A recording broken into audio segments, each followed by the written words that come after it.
On parle aussi des centrales Ah bah nucléaires oui. qui sont également en grève. Eh oui, alors ça fait beaucoup réagir, hein, comme Lucas. On nous demande d'éteindre nos appareils en veille, mais 3 ampoules ne pèsent rien face à un réacteur éteint. Comment éviter dans ce cas-là les coupures cet hiver? Fanny Wegscheider, vous avez travaillé sur le rapport notamment de RTE.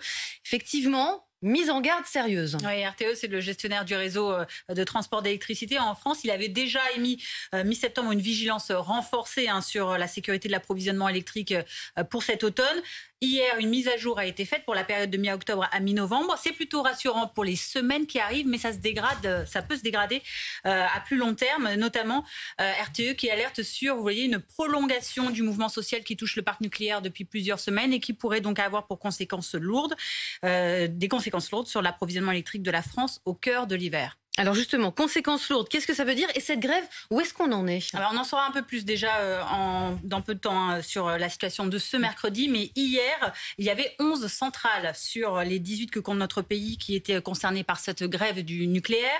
20,8% des salariés étaient en grève à la fin de la journée. C'était notamment le cas à la centrale de Gravelines, la deuxième plus grande d'Europe, la première plus grande de France. 17 réacteurs au total étaient à l'arrêt complet. Hier, 3 affectés par des baisses de charges. Des premières réunions bilatérales entre direction et syndicats doivent débuter aujourd'hui après la signature d'un accord salarial de branche.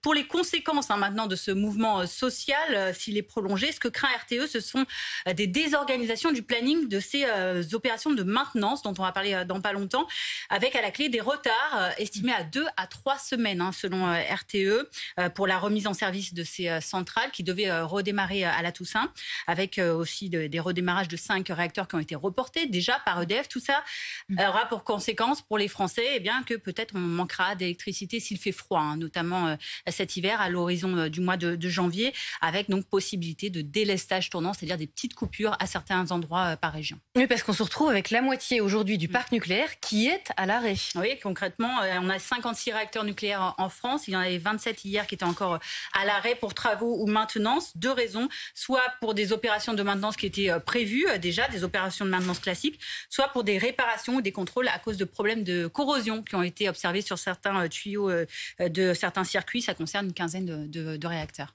Merci beaucoup Fanny. Notre rubrique pouvoir d'achat.